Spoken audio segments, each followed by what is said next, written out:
Welcome to the podcast in Porter, where innovation meets conversation. Join us as we delve into the vibrant world of tech, startups, and innovation.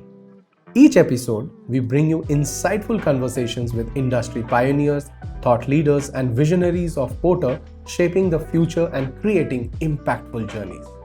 From engineers pushing the boundaries of technology to entrepreneurs redefining the startup landscape, we explore their journeys, challenges, and triumphs of those at the forefront of innovation. Discover the stories behind groundbreaking ideas, gain exclusive insights into their latest trends, and uncover the strategies driving success in this ever-evolving landscape. Welcome to the podcast. All right. Welcome, Ankit. This is the first podcast. So, for being the first guest, I'm sure people at Porter are interested to know the person behind you.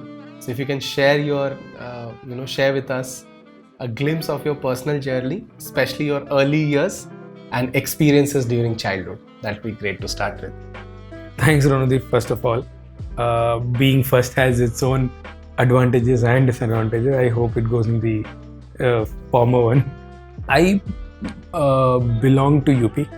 First half of my life has been in UP and second half has been in Karnataka. This is something I mentioned in my introduction as well when I joined Porter. I was born in a family where my mother she comes from a probably little bit more developed village.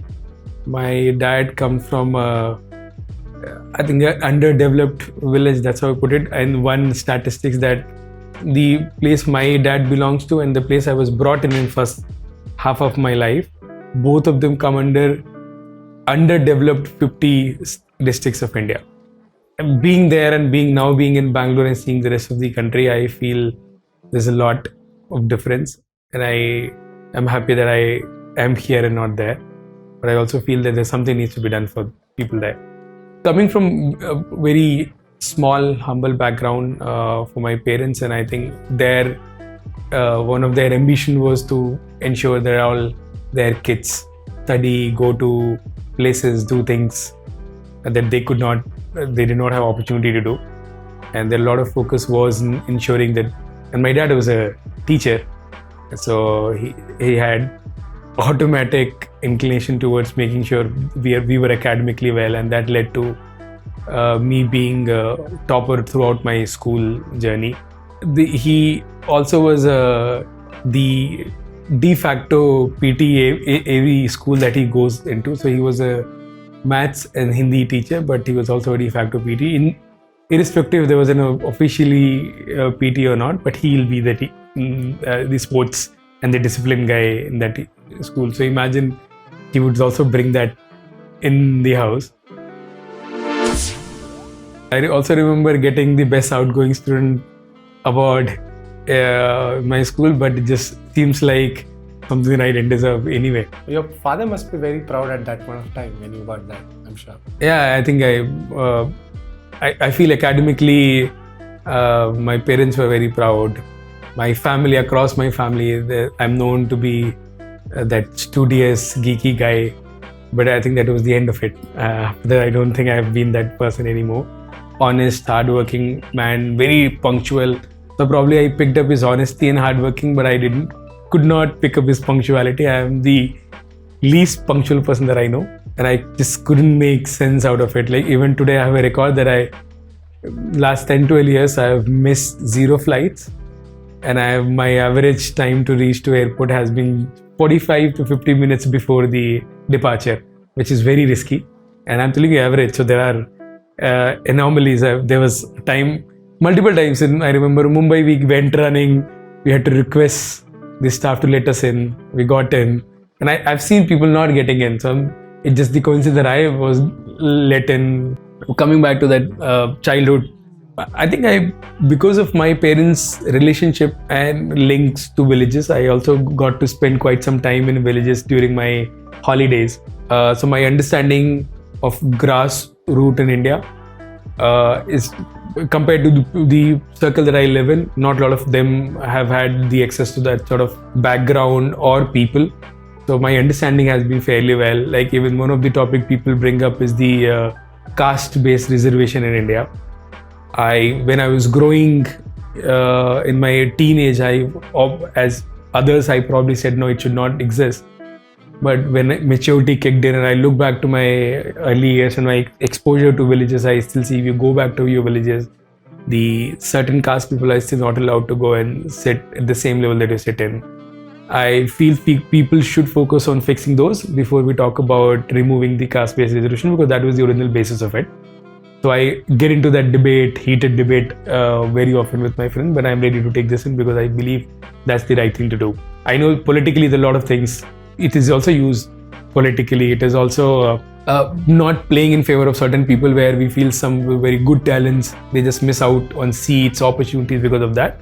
That's true, but also we're trying to balance out the sin of last 500,000 years that our ancestors have taken upon.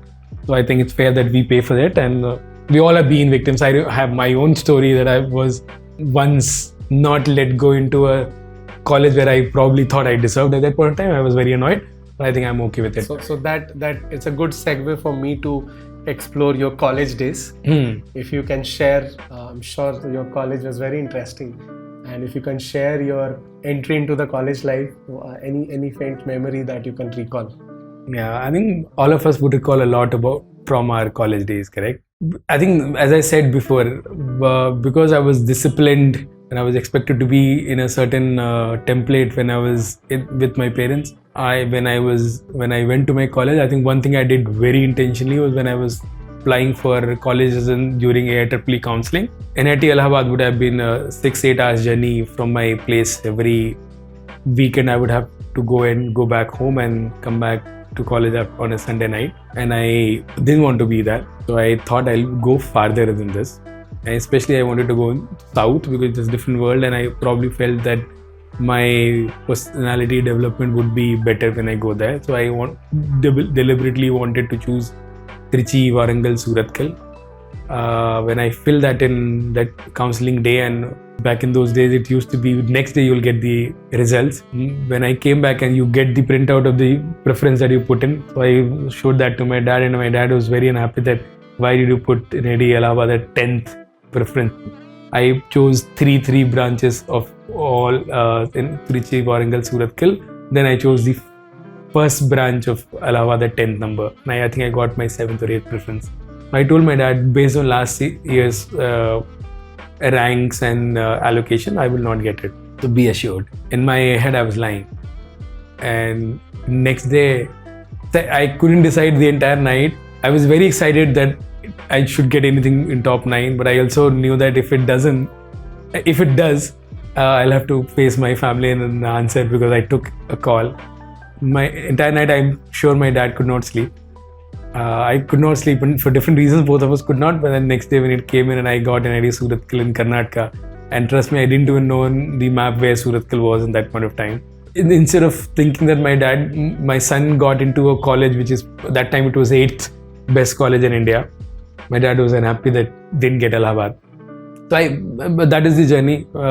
Interesting. When I got into Surathkal, as I said, my opportunity to break shackles, be who I should have been long back, but then this is when I realized that I am not a geek. I like solving problems, I like being in thick of things, but not necessarily via academics. So I think after first semester, which was the only time I probably got a SGPA above 7. After that, I don't think until last semester I touched 7 again. This was a very focused effort not to be there, and I think I succeeded not achieving this. But I think while not doing that, I learned a lot. This was my first exposure to leadership, and this is when I realized that I had certain elements of leadership. Again, this comes from my father because I've seen him all his life. In every possible opportunity, he comes out as a leader. Any situation, my dad will take forefront, no matter where things are going. He would never worry about situation or the outcome, and something that I learned from him, which I sometimes puts me into situation, but over the period I think I've learned to be more confident and secure about what I do and why I do. and I don't think of repercussion of decision. If I'm doing with the right intent, I just go with it. And I think that's something I learned from my dad, and I think I'm honing it. Same skill. So there's a sense of gratitude towards your father for this. I think every child has it. I have it for sure. With towards my father, towards my mother, there's high sense of gratitude given the family that I come from. Very humble background. As far as I can remember, all 4 fathers in last 4-5 generations, I remember they were either farmers or teachers. So, and I'm probably the first engineer in this entire family tree. And to be able to go to a very good college in India, to be able to be part of some of the best organization in the world and build some of the great products in that journey, I think I've come a long way. And this majority of credit has to go to them because of the effort, grind that they took. There's very interesting thing my dad keeps saying, correct? So all of my dad's colleagues, friends, they were building houses. When my dad was spending money on ensuring that their kids get the best education possible. And they kept asking, "Arey, Srivastava ji, aapne ghar nahi banwaya?" I used to answer, "Mere 3 ghar hain." And we have 3 siblings, so mere 3 ghar hain. And he used to take a lot of pride, but I think it put us under a lot of expectation and pressure that now we need to build a house for them. Finally, we've been able to build a house for them. Very nice. Very good to hear. And this is where we'll kind of introduce the next part. So to kick off our podcast, we'd love to hear about the beginning of your corporate adventure and what led you to choose Porter from this particular chapter in your career. When I was in college, final year, when everyone was going for obviously job placement, I was lucky to be in a college where I remember in my year there were more than 200 companies registered and finally 160 companies came. So there were a bunch of offers available to a lot of people. I ended up getting 3-4 offers. All of them the 2 of them were in Gulf countries. Both of them took me for my branch, which was electrical engineering, as a supervisor. One of them was a cement company, one of them a construction company, I think Midmac, which is the largest construction company in that part of the world. And this other 2 were software opportunities that everyone gets, obviously. It's very stupid how I picked them. Whatever joining date came sooner, I just picked them. Because my mom was a little worried about me going to Gulf countries because I wasn't born in Kerala, so I can be racist. But the jobs available in India were these 2. And between the 2 options, I thought whichever will come sooner. The original plan date was the JDA will call us in July and Emphasis would call us in August or September.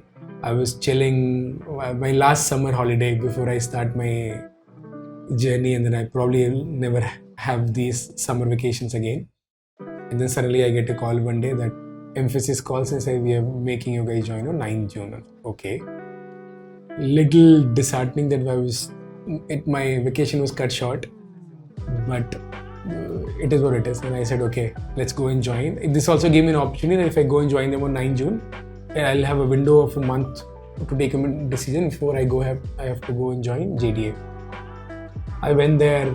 I think I never thought about JDA again, not because it was a better job, to be honest. When I look back, even that point of time, it was because a lot of people joined, a lot of people who could not qualify anywhere, they joined Emphasis from IITs and NITs, and this was the first time Emphasis went to IITs and NITs. They will hire a different pool of people.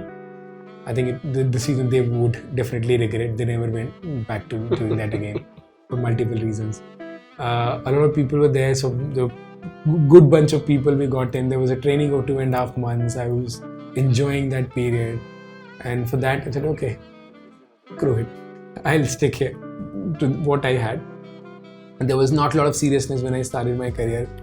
I initially had thought that I would not be sticking to tech for very long. I would either go an MBA route or I would go an UPSC route. And within UPSC, I was very particular to go and pick IPS if I get the opportunity, because coming from UP and seeing a lot of crimes and injustice, more than crime, I have seen a lot of injustice and how uneducated, poor people were exploited on their basic rights. You go to any public office, anywhere, there is simplest of things, you need to pay them bribe, and they deserve some of the pensions, payments, salaries, and they have to struggle through all for whatever they deserve. It didn't make sense to them. So that had an impact. Absolutely. Even today, what I do, even what I want to do in my life, it still is in my head. I don't think I can ever let go of this until I do something about it. I've not been able to do a lot about it. And that I think injustice and crime is one of my ways. So IPS was my preference, but even injustice can be solved being an IAS. But I felt that there were a lot of places my memory would go in, and I felt that being an IPS would be the place. But again, this was all dream, aspirations. When it came to reality, I realized it takes a lot of rigor to go and do this, and I realized I'm not ready to do that yet. I started enjoying my corporate life, got into a job, came to Bangalore, fancy life. So I don't think I was aware that I could not do it, and that is when I realized that this was one reason. Obviously, there were other reasons that my dad was still working, but as a teacher, I don't think you make a lot of earning. And my younger brother was just entering into college. I felt I had a sense of responsibility. I could not just drop this and go and prepare. But I don't know if it was an excuse that my brain picked up or it was the reason, but both of them, the reason that I was contemplating, and finally I dropped the idea. But why I dropped the idea was that when 2 years into my corporate life, I realized that I think I'm fairly good at what I do. Thanks to the opportunity that I got in, I think I can probably safely say among 200 people which came from IITs and NITs and Emphasis, I probably was one of the most benefited from that journey because I got the, you can say, worst or biggest project that came into that account. There used to be because HP was the parent company of Emphasis, and HP had a very particular account, so they used to get a lot of initiative through them, and so it used to be an HP account, and within that there were sub accounts. Entire HP account, we were the most talked about project, not because of the quality, just because of the massive delay that we were going to impose upon. Just to give you a sense of that, we were originally expected to complete the project in 11 months with 8 resources. At peak, we needed 97 resources, and it went on for 19 months. You can see, you can even do the maths. That's how off it was. It was red throughout its tenure, that project. But I think being in that situation, being in that project as early in my career, fantastic opportunity. I don't think I can thank. So the learning scale is very high. At that place. I was thrown into a leadership opportunity right away. Like 6 months into the project. Interesting story also how I got into that project, but let's move forward. And so what next post Emphasis? So when I was in Emphasis and I started looking for jobs, then I realized that for 6 months I didn't get a job. This made me think, am I good enough? Because in my team, nothing was moving if I was not there. There were calls at 3 o'clock from Singapore, Chennai, everywhere. There were things, they were very dependent on me. And I probably thought that I'm amazing, so I should be able to go anywhere. But that 6 months made me realize that I think I need to go and prepare more. I need to go and understand what is expected out of market, especially through interviews. I had a belief that I can go and do a good job, but I just wanted to, but I was not clearing interviews, and interview expectation largely had data structure algorithm as an early part of your engineering journey. And because I came from electrical engineering background and I got into companies straight away from college, I never had to go and study them. And let's be honest, majority of us do not need that in our day-to-day job. But over the period, I realized that going into that algorithm makes you think better, makes you design better. But that point of time, it was not a lot of need. So it made me think what I was doing in that point of time. So I had a guy in my team who was a guy on contract, very senior person. He told me one thing very interesting. He said, Ankit, I see you jump around the entire floor, help anyone, whoever asks for you. Must be very satisfying. I said, yes, it's very satisfying. But he said, it's time you should think. every time you get very stable or satisfied with what you do, you should start thinking, are you at the right place? Because it does Stagnates you. It probably your growth It's reaching a peak. It's reaching some threshold. You need to go and break next barrier. You need to start thinking about it. And this kicked me. And when I went to the market, I realized, yes, he was right. I thought I was the superstar here when I am not even getting a job in 6 months. Then I landed a job. It was not a very good job. And then that is the point I realized that this one of my other friend who was part of he was been my friend throughout my college, and he was also in Emphasis. He told me, Ankit, you're good. But if you want to continue, because this is the point I was making a decision that I want to continue with this. Forget of UPSC, forget of CAT, MBA. He said, if you want to be here, why not try for the best companies in the world? Why not go and upgrade yourself? And this is when I realized all of this combined, I felt I need to go and upgrade myself. And I went into that journey of studying data structure algorithm along with my job. I wanted to take a job where I'll have a little bit of leverage. I made a switch. 2 months I didn't like. There was a lot of leverage, but I just didn't like being there. So I switched within 2 months. I joined another company, and I'll tell you a coincidence. When I joined the company, I got a laptop of someone else who was using, and for some reason this guy had forgotten to probably clean up his folder. In his download folder, there was an offer from Amazon. And 1 year later, I ended up joining Amazon. Wow, that's some story. Yeah. So during and this was a company called Acolyte, I worked there for precisely 365 days. While I was working there, this is when I realized that I need to go. I had already had the realization because I had to clear interviews twice. So first time I interviewed for Acolyte, I couldn't clear the last round because of DS Algo. Next time I was better prepared, but my DS Algo round came sooner. It was comparatively easier. I cleared, and my last round was about databases, and I think I had had good learning about databases, so I cleared my final round, and this is how I got into Acolyte. This company had majority of my team in Delhi, so I was the only developer in Bangalore, and this company did not have mandate to come to office every day, especially my team was not here.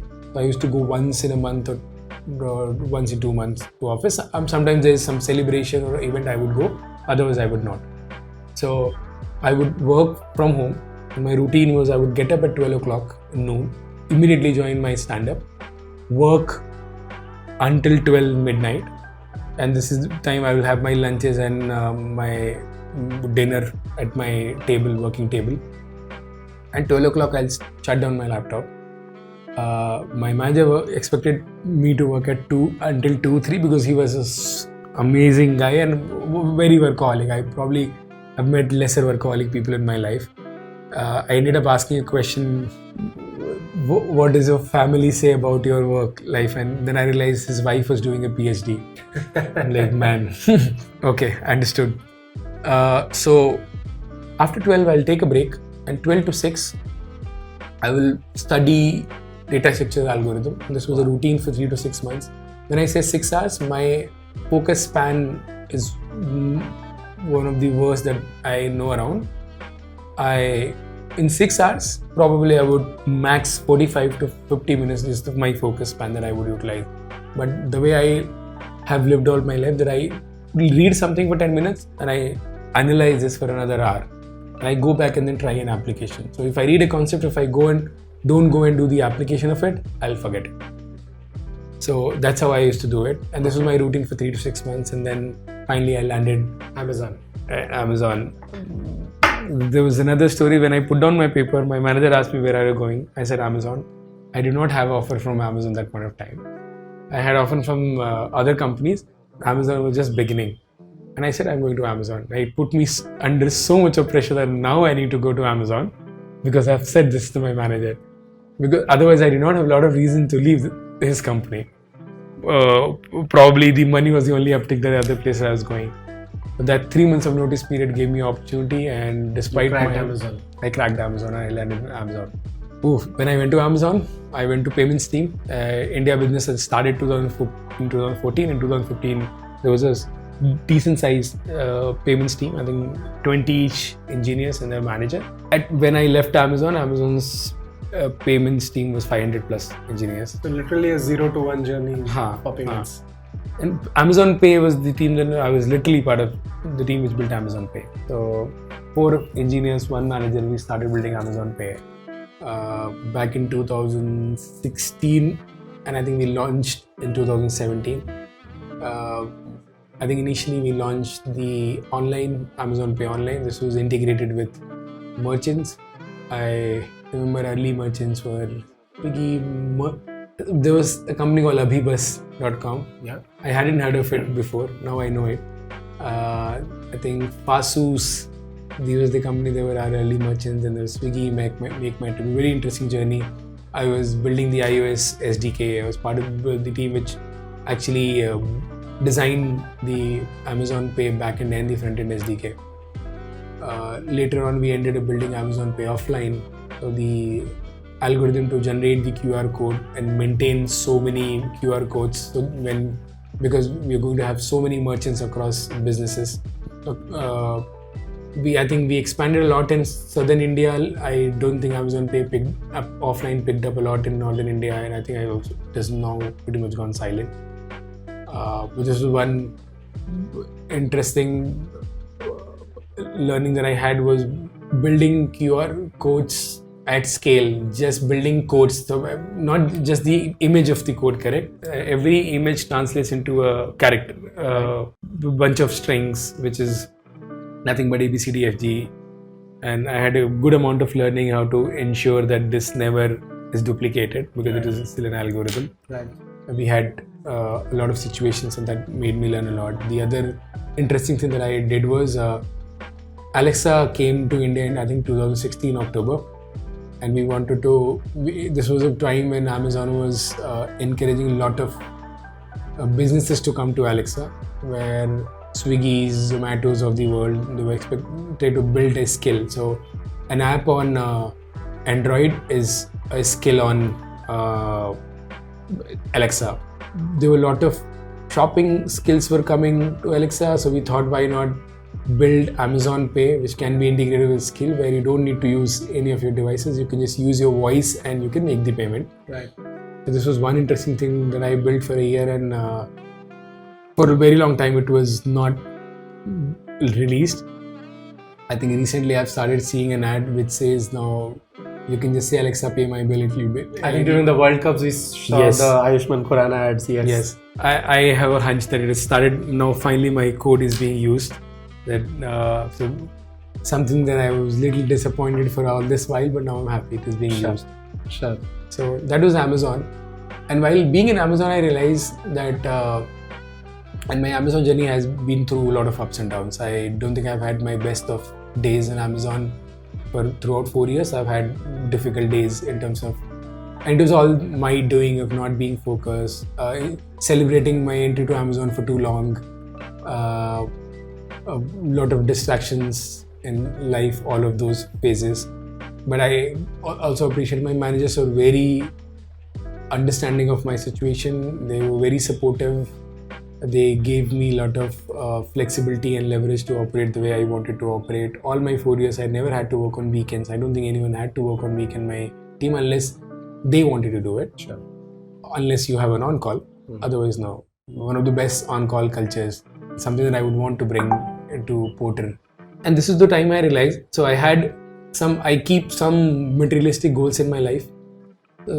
Something at the age of 30, something at the age of 35. And one of the goals was that I want to start a company when I reach the age of 35. Now when I was at 29, 30, I realized where am I and what do I need to do in the next 5 to 6 years? Because one of the Amazon's principle is working backwards. So I started thinking, how do I break this and reach there? And I realized that my skill that I bring to the table is engineering, and I need to get better at it, and I need to take leadership paths where I can be closer and closer to understanding businesses, understanding building teams. So I had an opportunity when I was getting out of Amazon to go to a Series B company, and then I had an opportunity to go to Myntra. But what was the main trigger for you to choose Myntra? I think a fear. I felt that the drop from what I learned in Amazon in 3-4 years. Especially in Amazon, you get to access tools, applications which are very specific to Amazon. Your understanding of open source system or naked system is not great unless you go and put an effort. And as I talked about my journey, I was not doing that enough. So I realized it could be a massive dip and it might set me for failure. So I was probably fearing a failure. And I realized, let me go and take one step down, which was from Amazon to Myntra, because I felt fairly established company, fairly established tech org. There'll be some sort of, they'll be taking some sort of journey towards being Amazon, something of Amazon's tech culture. So I can add value. And I think I can also learn from the differences that I've had. That was the pure reason that I joined Myntra. And when I joined in Myntra, I think I realized it was a good call. Retrospectively, that I patted my back that below this I would have failed. But I think that gave me an opportunity of a year and a half to be there and learn a lot of those applications, systems. And I think one of the, again, as I probably have not mentioned, I've been very lucky in getting projects across my career. In emphasis, I said among 200 people, probably I got the best ones. In Amazon, there were a lot of good people in my team. They were doing amazingly well, but somehow I ended up getting all these SDK design projects, which is very crucial in building a third-party payment aggregator. Then I got to work with Alexa, with the new technology, how to build that, the understanding for an entire journey of how you say something unless it talks to your systems. That was a great learning for me. And then I went to Myntra. Myntra was going through a journey where they were migrating to Azure from Flipkart Cloud and NetMagic, which was their legacy cloud. They were using some in-house system servers. This made us learn. I think all the bunch of people that were part of Myntra at that point of time, they would have learned exponential learning. Yes. And after that, I keep telling people, if you ever get to be part of a migration, especially cloud migration, just be there. Okay? The amount of learning that I had about distributed system, how different clouds work, how networks, how do you plan, and I hope I'm able to utilize most of it when we do this for Porter in the next 2 years. At that point of time, I didn't know I'll have to go and do this, but now again, see, this is how luck plays. This very interesting thing Harsha Vogle said in one of his seminars in, I think, some of the IMs, where what is luck? He says when preparation meets opportunity, that is luck. So always be prepared. When opportunity hits you, you can call it luck. But a lot of people see that, do not see the preparation behind. They focus on the opportunities. Correct. And call it luck. Correct. So whatever comes your way, just keep learning. I have a belief that everything that you learn, everything you put your effort in, it doesn't go waste. It might look like that, but someday it will come back and you will be able to utilize it. So all of those, this completes the circle for me. Perfect. So from Myntra, the next one. My most active social media app would be LinkedIn, even today. I don't remember a day that I've not opened LinkedIn in the last 5-6 years. And I do that and I connect to a lot of people, juniors, seniors, interns. You will see whatnot in my connections, because I feel you don't have to be just looking at connecting with people who've done great. There are also people who will do great, being part of their circle. And you have your role as a mentor to kind of maybe help someone. If I can influence someone, I can help someone. But more than that, I thought less of that. I thought more of that. I see a lot of younger people inspire all of us. So being part of that younger circle was one of my agenda to do that. And there's a sense of rub-off effect, as they call it, right? Where yes. you pick up things from them, very interesting things, and Gen Z's learning things faster and sharing a lot these days. So yeah. The sort of confidence they have, the sort of topics they bring on LinkedIn, they talk about it openly, the sort of learning community that people have created today. I go back 10 years back.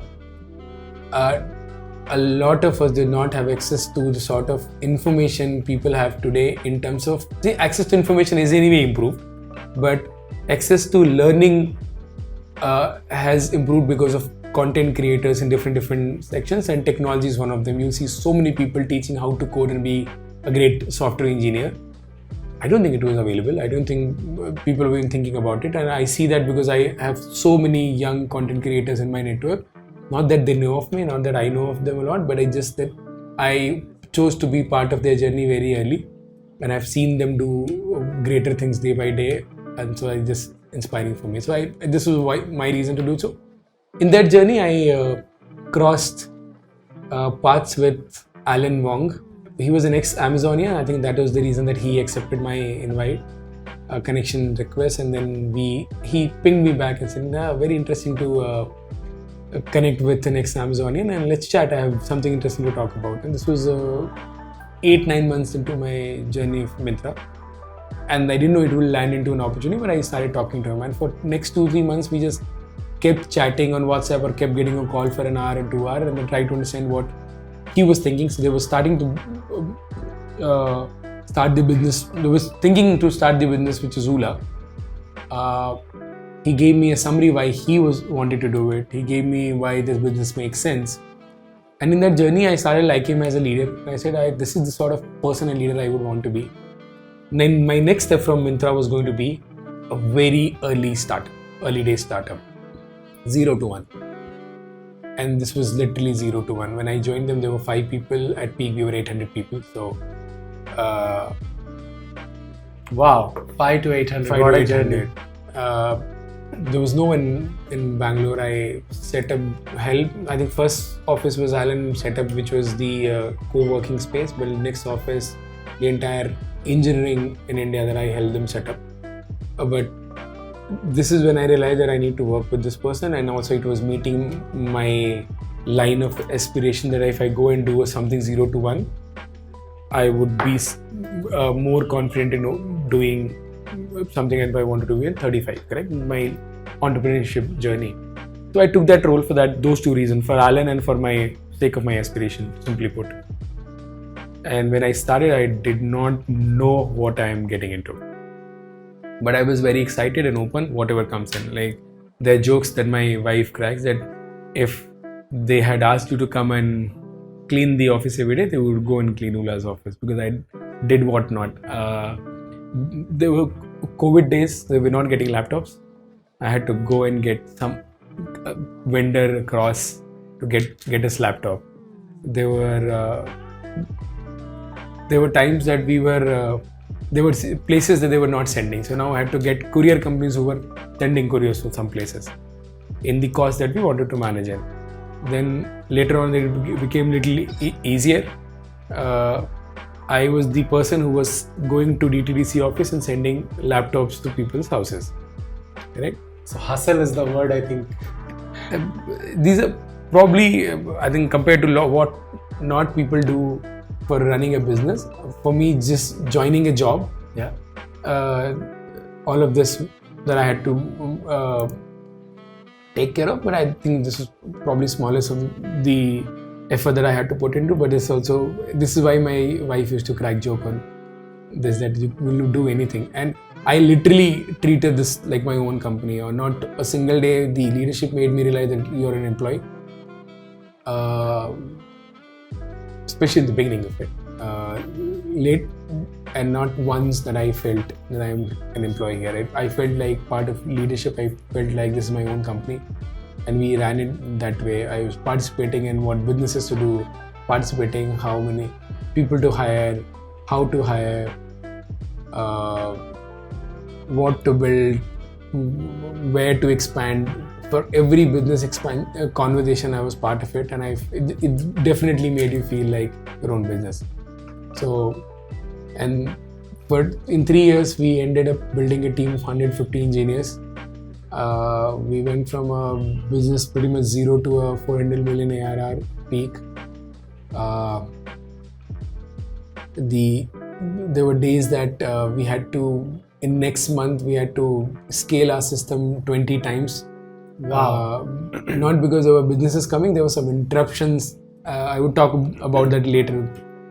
It's a very interesting journey, but there were a lot of days where I went back home to support my mom because she had gone through an eye surgery, and then very critical situation came in Ula's business, and I remember I'm taking critical calls and I'm cooking in the kitchen because my mom cannot cook because she's gone through an eye surgery. She cannot be in the kitchen for at least 2 weeks. I was the one cooking in the kitchen. I was taking calls in the kitchen.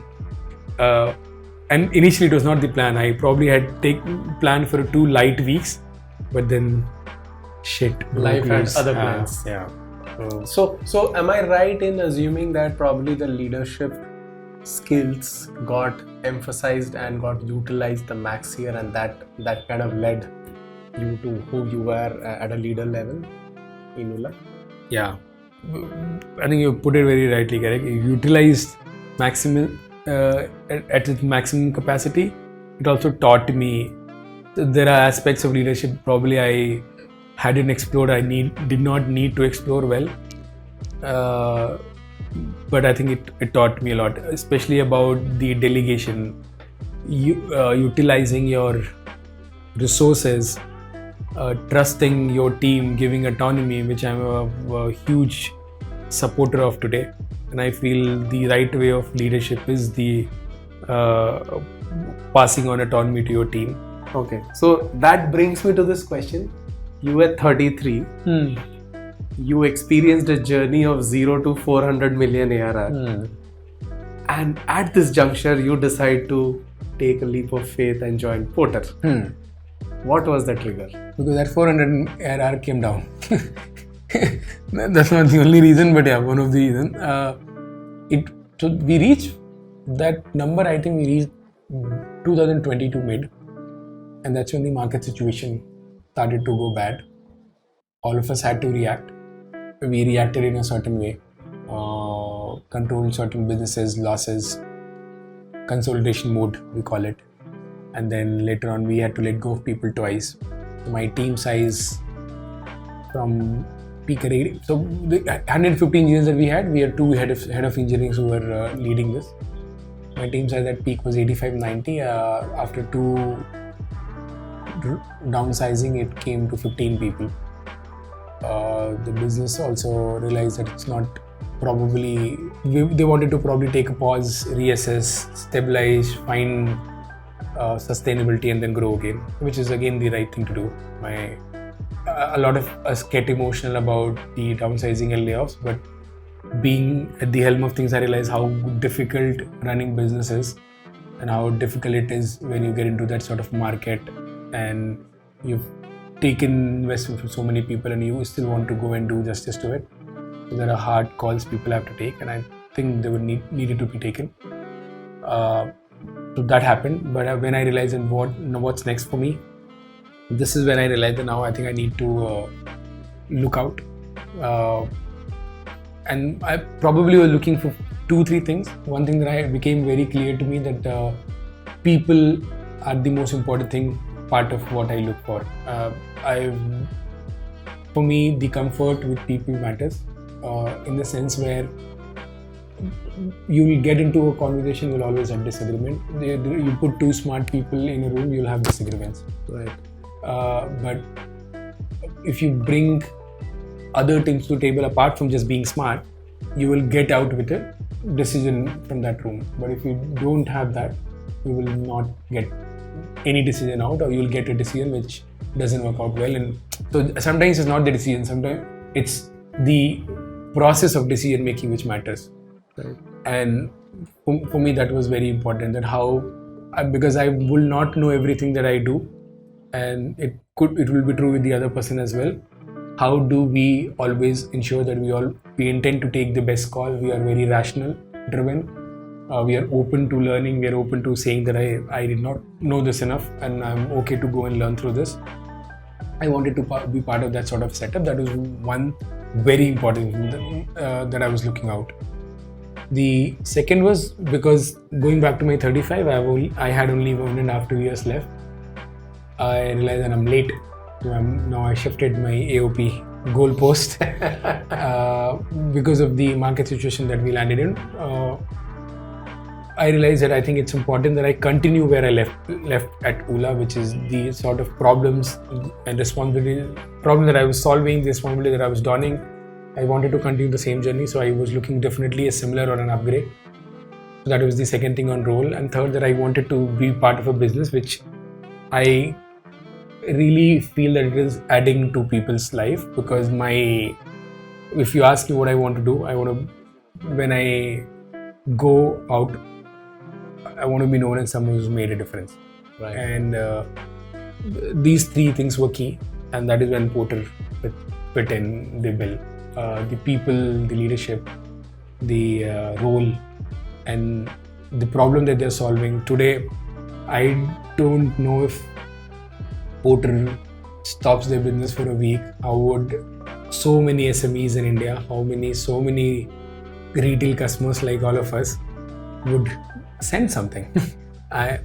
Because SMEs still have some sort of older connects, but I think the habit that they've spoiled through Porter for the last few years, I don't know if they will be able to go through that again, which is the quality of service, the punctuality, and the guarantee that you will get a Porter. This is the sort of difference that you should make, correct? You're actually moving so many businesses, livelihoods, you're impacting in so many ways. It just blows my mind how Porter has done it, and that's the sort of thing that I want to do. So Sure. Unless I be part of this setup, I probably would not know how to do it. So that's how I am here. Great. So, moving on into your present role here at Porter, could you provide insights into the size of your team and paint a picture of your team's culture? So this is one place where size of team is contested, given the role. So a very interesting metric structure which Porter has today, where there is threat structure. So I as a functional leader share my teams with other STLs. So among all 8 STs, I work with 4 STs. There are 3 STs, which is the new initiative, customer growth, and partner ecosystem. All 3 that I share my teams. I think the team size would be 25-ish elsewhere on average, which includes all the mobile, back-end, front-end engineers.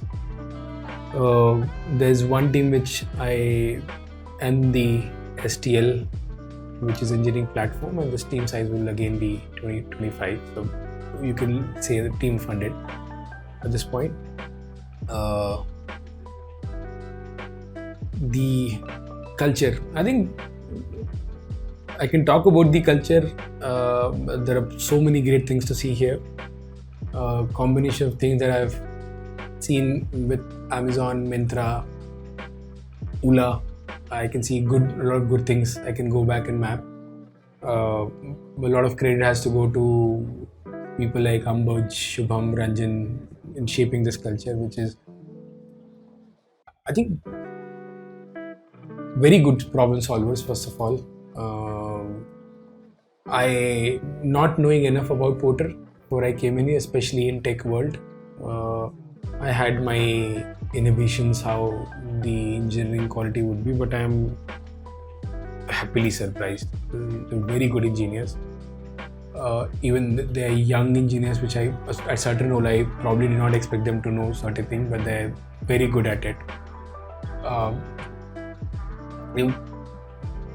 And I think there's a lot of very high sense of ownership among people when people take something in. I think there are places of ambiguity, which is the nature of how the cross team works. But when there's no ambiguity, I think as a very good executor, they take high amount of ownership and they execute very well. Great. The other thing that I see very good is in this team of the engineering team, we have a setup of 200 to 250 people. there's a lot of cross-team collaboration, and one team would rely on another team to go and build something for them or probably help them build. Which is part of Porter value, empathy, high sense of empathy, which I think helps people understand other people's problem, Right. and if needed, go join hand and actually help them solve problem to in turn help you solve problems. So it makes for good collaboration. This is the good side of it, and I see a lot of that happening. But there are also things that we probably could do a little different, right? And this is something I'm working with team, which is I see a lot of fast-moving team in past. They were moving fast because they were just not focusing on why and hows of other teams. They were fast, but at the end things would break. So you need to have a high sense of empathy, but very high empathy probably makes you little slow. In one of my conversations, and it was something I raised at room with Rizwan, and he said it beautifully that empathy is our strength, not weakness, and it stays with me today. That we should leverage empathy to improve our collaboration and utilize this as our strength. So, and this remains the core of it. I think team recognizes it, team wants to do it. So this is another very good thing about the team culture. The sense of one thing that I not seen in a lot of startups is that the habit of measuring things, which is one of the best that I see around in Porter. They understand the value of measuring things. There are conversations where I forget the agenda of measuring. They would raise their hands and Ankit, you should first measure, understand how this is impacting us, because sometimes we are biased through the data and the perception that we've seen on hand, but we don't have the clearer picture. Once you measure, you have a clarity. Should you solve this problem? And if you should, how should you break this down and bring the best impact with the lowest of the effort? Way forward. Yeah. So I think that's very beautiful in this team, and that helps me work as a leader. That it's very simple to go and measure. Your team understands the value of it, so you don't have to go and spend time, and then you're able to prioritize well. You're able to do a comparison between reward versus effort, and get the most out of the resources that you have available. And that's another good thing about my teams. Great. So moving, reflecting on your journey, what stands out as the most significant accomplishment of your team, or something that you guys are looking forward to in achieving in near future? Since I've been here for 4 months, not a lot of time, but given the pace that we are operating at, I've been part of some. At least I've participated in taking the credit for some of the good things that team has done. One thing that comes to my mind very clearly that when people talk about the reliability of our system, we had hours of downtime on certain days. When I had more than 20-30 hours in a month of downtime few quarters back, and the idea of bringing the site reliability engineering, which ensures your applications are always up, bringing that idea in, executing that by taking participation across STs, and reaching to a point where we are, just to give you a sense that if you say your uptime is 99.9, that means your system is down for a minute and 20 seconds in a day. A few months back, we were trending around 90 to 95. That means we were hours of downtime. Today, most of our services, barring one, we are at 99.5. Wow. Which means we have a downtime of 6-7 minutes a day maximum. This is where we've reached from hours to minutes, and that's been a collective effort across teams with a lot of support from business leaders and very good mandate and execution by the engineering leadership. So something that I look at this and I see in the given the complexity of how our systems are placed today, which is we are in somewhere in middle of being a microservice and we were a monolith. It's not an easy thing to achieve with a lot of focus, effort, and smart steps. Team is here, and I think something team takes pride in. I am very proud of having this bunch around. And since we're getting into a journey of migrating this massive stack to a GCP from our current cloud AWS, I'm much more confident that we will do it. And as I said before in my conversation, that being part of a cloud migration is the biggest learning that anyone can be part of. In the next 1.5 to 2 years, we are going to do that. So I would urge every engineer to sit tight, be part of it, and I think you'll be a 2x, 3x engineer after it is done. I definitely felt that when I was a manager. As a manager, I learned more engineering than my developer days in that journey of 6 to 8 months. So this is going to change. This is going to be game changer for a lot of people in terms of engineering if you participate. And I'm sure not everyone will participate in that way, but if there'll be some key people participating into it, and for them, I am so happy that they're going to be part of this. And Interesting. They'll be able to build scalable clouds and whatnot when it comes to it. So Sure. this is going to be very exciting, challenging. Sometimes it makes me think, am I the right person to go and lead this? But when I look around with a lot of people like Ambud, Shubham, Ranjan, and the support and some of the brilliant engineers that we have in our team, I think it gives me a lot of calmness that I think we can do it. So Great. it'll be interesting. Great. Moving ahead, so looking into the future, what trends or industry shifts that you foresee, and what strategies are you employing to stay ahead of them? There are many you can talk about, but I think I would talk about something that when I came to Porter and I saw some of the differences from the trends, the ways we were operating before, and a lot of companies do. One of them was we were a lot focused on back-end, front-end, mobile as different setups. Our engineering leadership was also shaped in that way. Whereas if you look at people like Shubham, the highest level of leadership within engineering, barring our CPTO, he's a person who comes from all sort of he's done all sort of functional engineering, which is back-end, front-end, mobile, even cloud when needed to, correct? And knowing all of this puts him in the situation where he's in, correct? But that's where it ends. We see no one else doing it. So it doesn't set us for a scalable org. And by the time I came in, I got the sense that even the leadership had that realization. So my observation and their realization, we were pretty much on the same page of changing this. I said, no, we have to make a majority of companies operate in that manner where engineering managers are engineering managers. And for functions, you need specialized people, which is principal engineers, architects. And coincidentally, again, Ambuj had realized this and he was already working on it. So for me, it was very seamless when we discussed that we should bring these changes. We were all very gung-ho about it.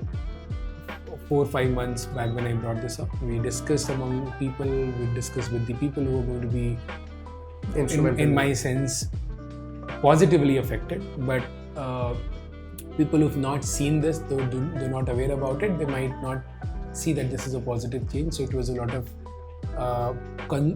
consistent effort and constant effort from our side that we should ensure that people buy the idea, they like the idea, and once they convince, I think we'll be successful. If people are convinced about it, it will set for success. So we put a lot of effort. Everyone was so understanding and open about it, and we're deploying that change in coming week, in next week.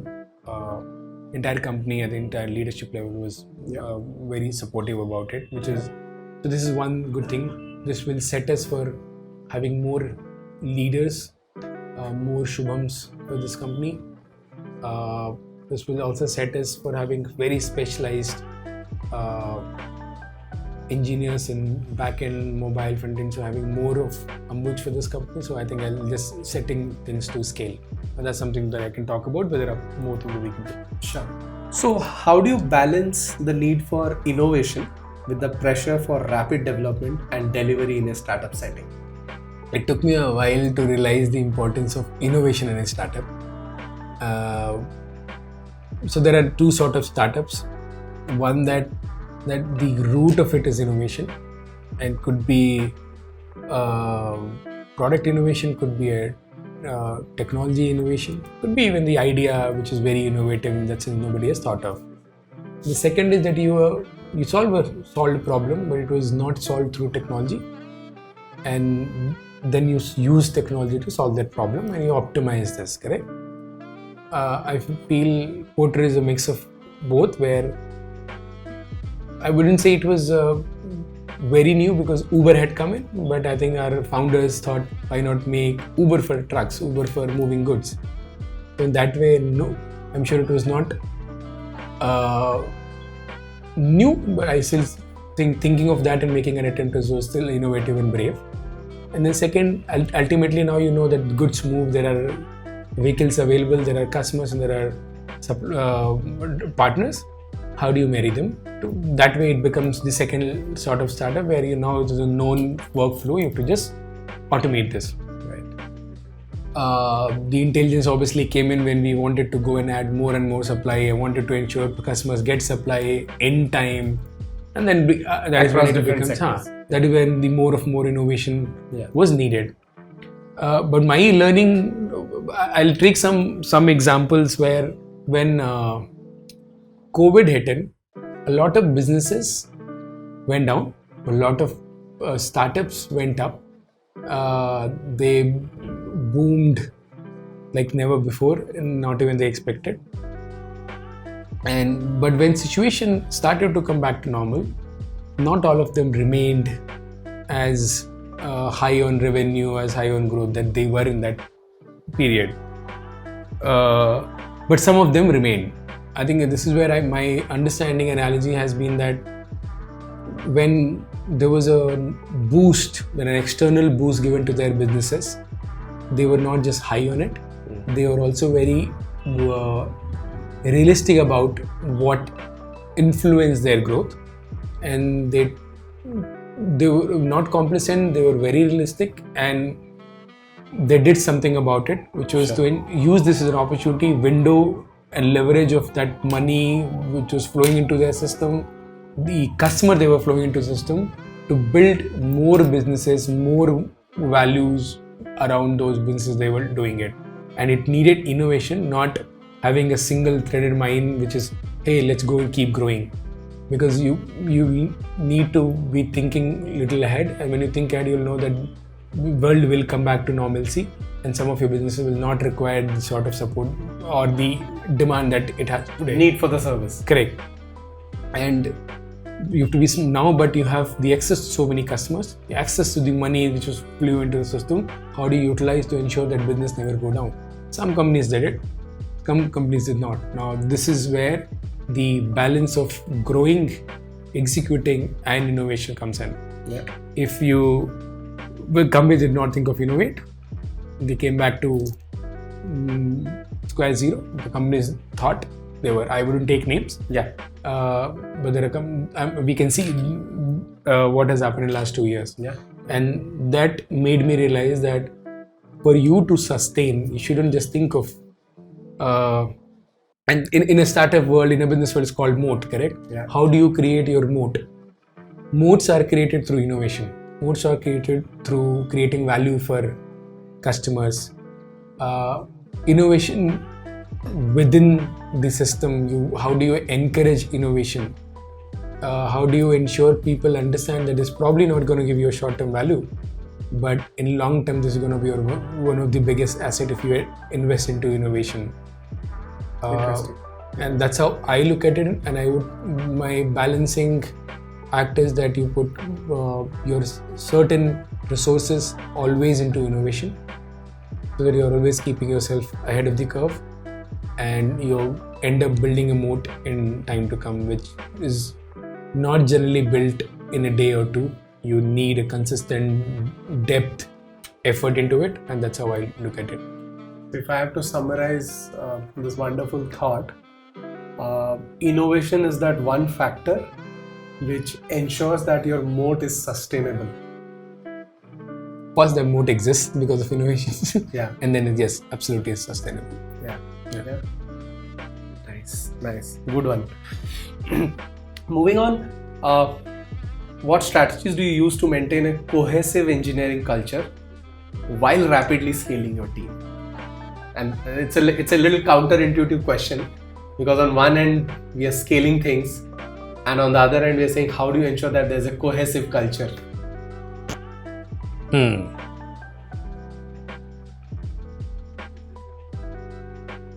I think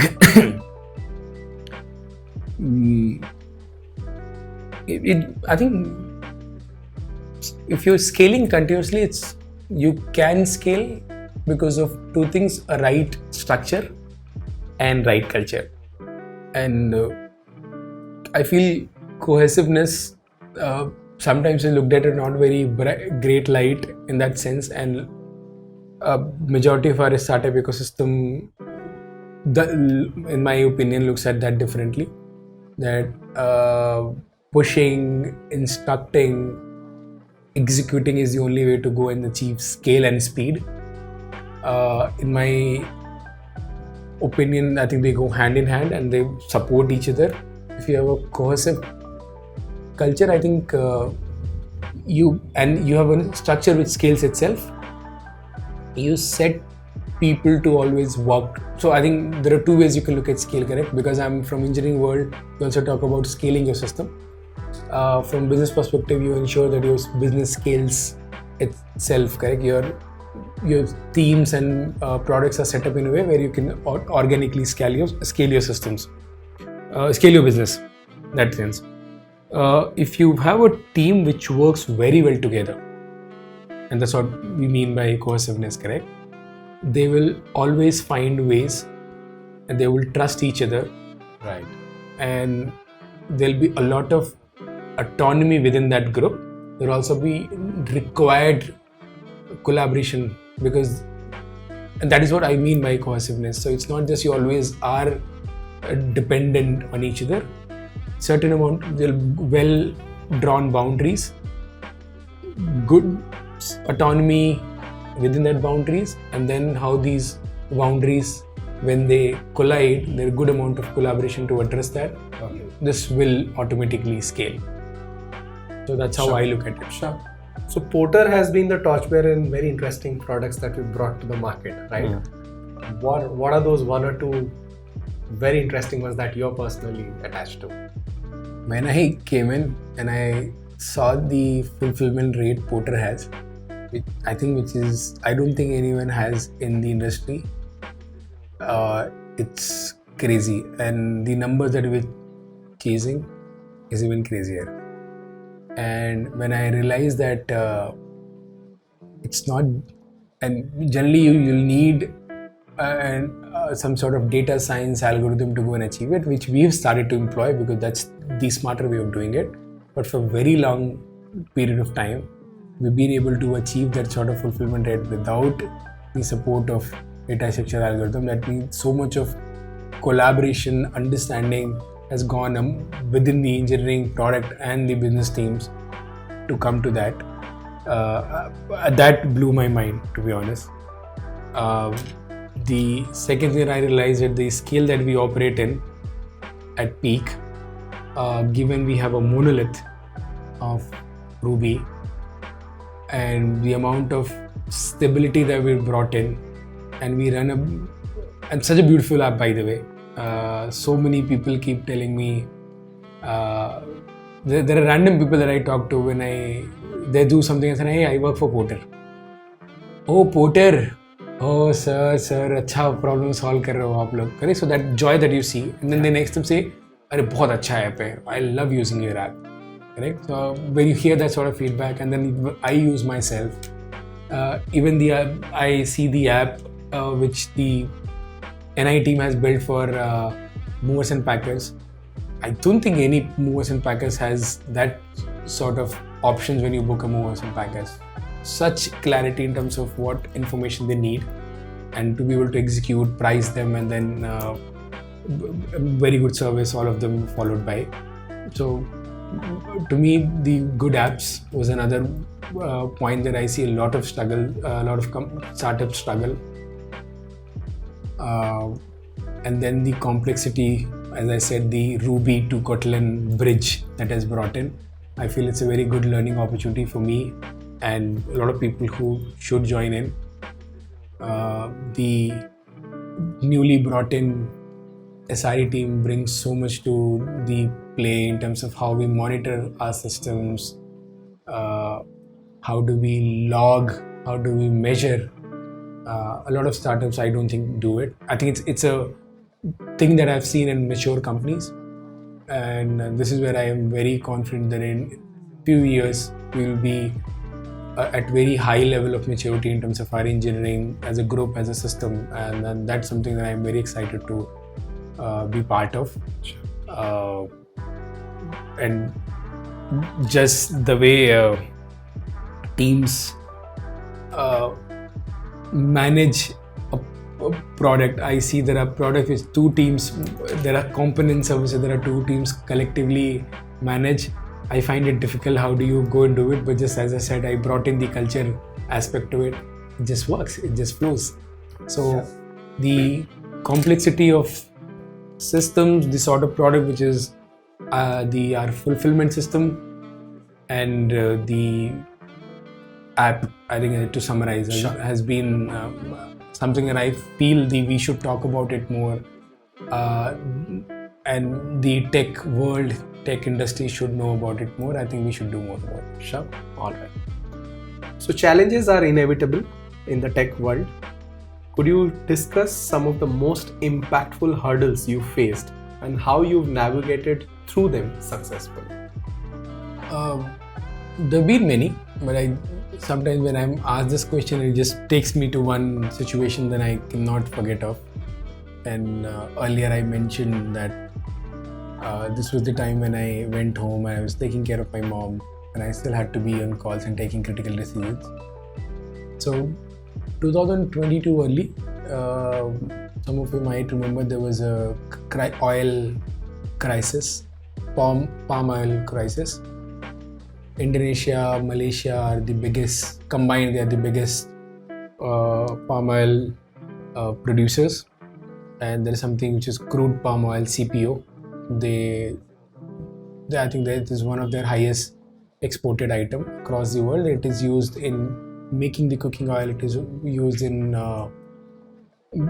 making waxes, soaps, everything that you can think of. And it is also used in cooking in Indonesia primarily. So palm oil is the primary cooking oil in Indonesia. And Ukraine is one of them, and that situation combined all of it together. But I think it didn't trigger, but it combined later on. It's my understanding is correct. But in the beginning of January 2022, when it started to happen, the prices used to be 14,000 IDR per liter. It went to 22,000 IDR or even 24,000 in some places. Now, for any developing nation, a 50% hike in cooking oil prices, and Indonesia is a country where, in my opinion, they fry everything a lot. It is one of their biggest cooking ingredient. It became very noisy among the public. It went to the obviously government, and government decided to provide subsidy to it. So they said anybody cannot sell above 14,000 IDR to retail customers, and anything on top of that is your expense. If you're buying from your distributors, we are ready to pay subsidy for it as long as you provide the information and all sort of documents about it. So when that happened, every adversity is an opportunity for certain people. We call them opportunistic.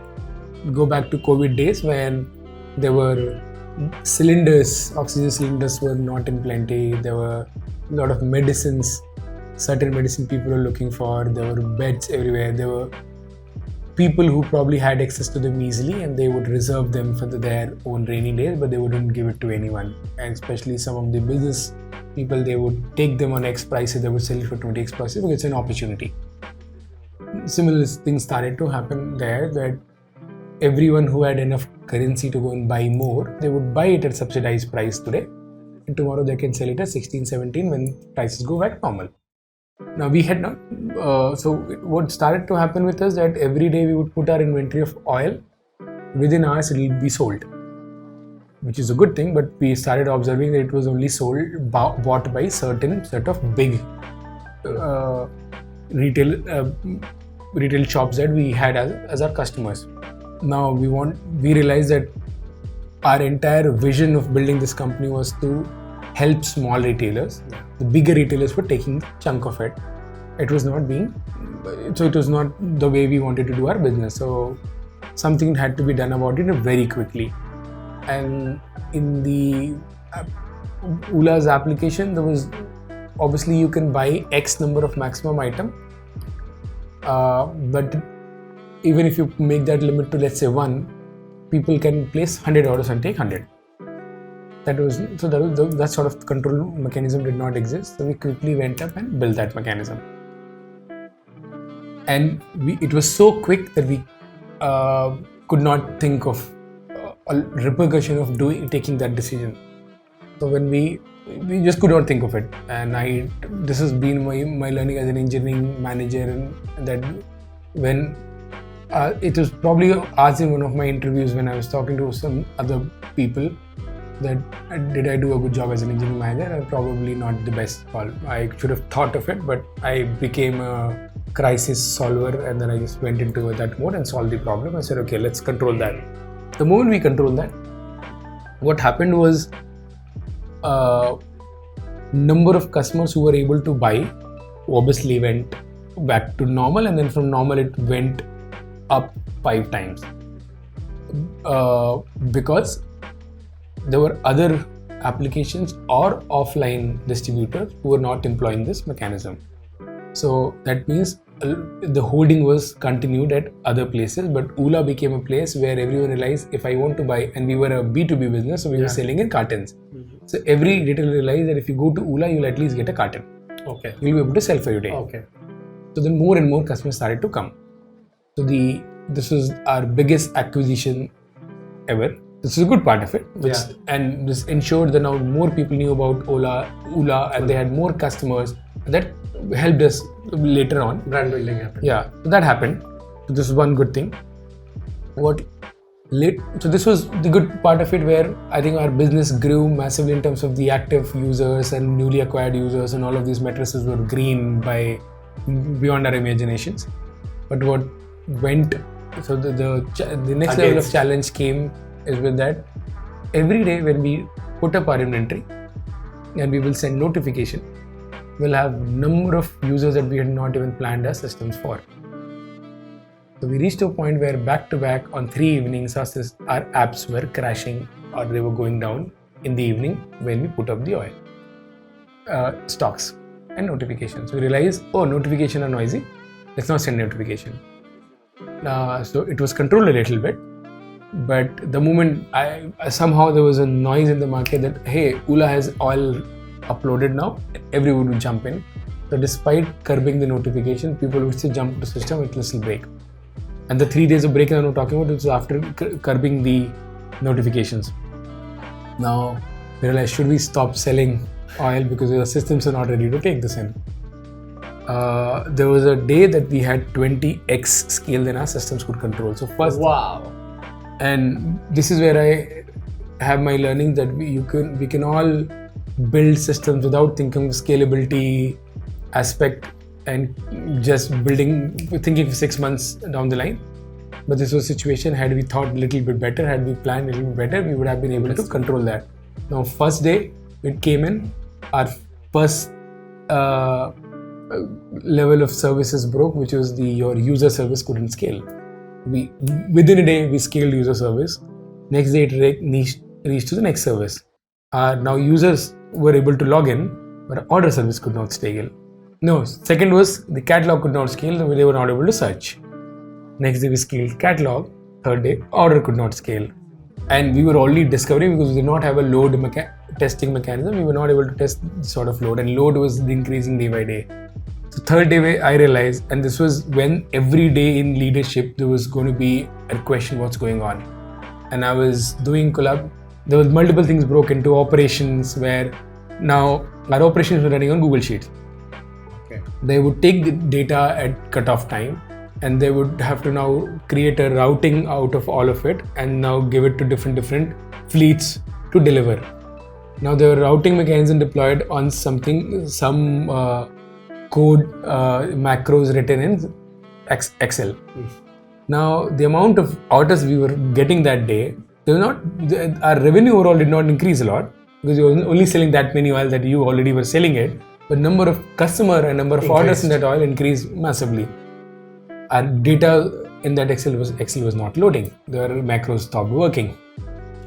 So 2-3 days again, they took so much of time that our fleets were waiting, our deliveries were delayed, everything went bad.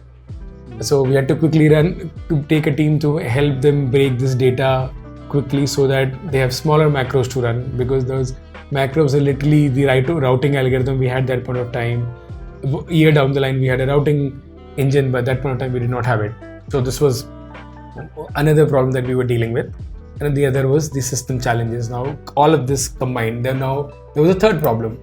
We also used to run a fintech business where we would give some credit to our customers so they can buy from us. Okay. And within a week they can pay, and which is very common practice within India and in Southeast Asia, which is in B2B business. There's a lot of credit facility. You buy from a bigger distributor, you sell it in a week, you give them, pay them back. Correct? And this is something that we learned very early in our business, and we did that. Now what happened is that because we were not allowing our customers to buy more than one box in one day, entire family would create customers and they would buy. Now our fraud, risk and compliance team said this is not acceptable, and this will make our fintech and the data that get into analytics, and after the analytics they'll come back and say, hey, this customer is eligible for us to go into our credit, he's eligible for credit worthy. Yes, that was going to go for toss, because there were going to be so many fraudulent customers in system. Now we had to stop fraudulent customers and orders. We couldn't deploy an algorithm right away in the app to stop them, but we had quickly written down 2 queries over the night to ensure every time after the cutoff, we'll run that query based on address, their geolocation, multiple parameters, to go and say, now this looks like a fraud order, we'll go and cancel this fraud order. All of this going together, and every day I had to ensure that I had to give an update to the leadership that we had to ensure the customers were not getting unhappy because of the app was not crashing. We had to ensure deliveries were getting in time. Again, it is a customer experience, so we had to ensure the data was not getting corrupted because there were so many frauds happening. All of them in a period of 2 to 3 weeks that we were talking about. 4th week, I said enough is enough. We cannot continue to play this catch-up game, which every day we go scale something, it breaks. So I said, okay, to my team, guys, we need to build a mechanism where we can throttle the traffic and gracefully say, hey, we hit the peak for the day. Yes, and so you cannot let it. In 10 minutes, your slot will open and you can come and buy. Yeah. Within a week, we built that system. But from 4th, 5th day, it did not break for multiple reasons, that our stocks where we were buying was now getting out of stock. So we were not getting enough supply to cater to a lot of demand. By the time we built this throttling mechanism where people can be stopped at the app, this problem of cooking oil is called minyak in Bahasa. Okay. So this minyak prices were controlled in next 7-8 days because it was a problem for us. Imagine how big of a problem this was for government. They also did something about it, and by the time we prepared our system to deal with it, the problem went away. But this was one massive month where so many things were going on. Every day I had to prepare a report, what is going on, what has happened, what is going to be next, how are we dealing with it, what is our confidence with numbers, everything, and I had to collaborate with hell lot of people to go and do it. But within the company, I think a lot of people would remember me and my team for that, and I made a lot of relationship in that duration because you helped everyone in that company, and despite there were so many things going on. And I think it also created a massive brand for Ula, that in that situation, Ula was one company which was thinking of small retailers, and they took a lot of actions to ensure everyone was served well. So I think that I remember, and that's something I'll remember for a long time. Interesting. So if I have to think through like a macro factor impacting all of you and you will have to take a micro approach where in terms of how do we ensure that we are ahead of the system. So macro meeting a micro, if I can summarize that. Yeah, you can say that. Interesting. Thank you for that. As a figure, many look up to you in the tech realm. What advice would you offer to those commencing their careers or aspiring to become successful tech leaders? I think one thing that I learned very late in my life was asking why. I was curious when I remember very early days of my life, but I don't know for what reason I stopped asking a lot of questions, and then I think I became lesser curious. So or it could be a cultural thing where I probably wasn't very confident of asking question, or I didn't feel that my question would be respected. Could be many reasons that led to it, that I wasn't asking enough question beginning of my career. One thing that changed my life, and one thing I recommend, and I see a lot of young people doing that well, and I see their trajectory go exponentially up, is because they're very curious people. Curiosity is one thing which people should employ from the first day when they start to work. Ask questions. You might not be in a place where asking questions is highly encouraged. You might have to probably figure out how to ask questions, but just do not give up on asking questions. Be it about tech, be it about the business, the setup, the structure, because asking why gives you a lot of insight about why certain decisions are taken, why certain people, why especially your seniors and people who've been successful and being in certain industry for some time, how they take certain decisions.